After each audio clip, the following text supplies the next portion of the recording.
سلم عليهم طيب.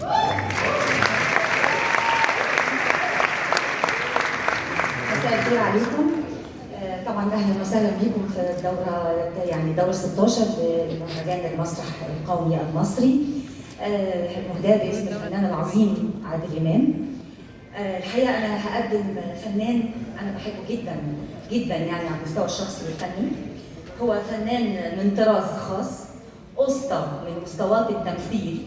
في بدايه مشواره الفني التحق بفرقه محمد صبحي المسرحيه، قدم مسرحيه ماما امريكا ووجهه نظر، وايضا له العديد من الاعمال المسرحيه مثل عفريت مواطن وتفاح موهبته شديده الثراء، يستطيع ان يطوع نبرات صوته وملامح وجهه حتى تشعر ان الشخصيات تتلبسه.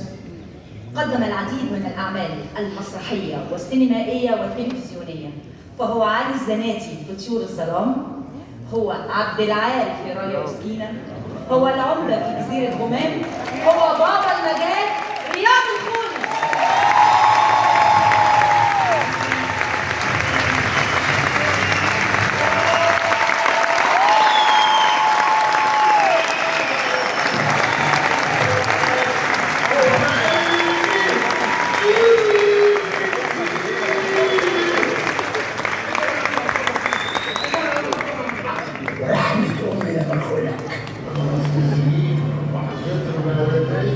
السنين دي كلها اقدر اعرف الدهب اول ما اشوفه. بإشارة واحدة مني أخلص عليكم كلكم. والبنات الجزيرة بناتي.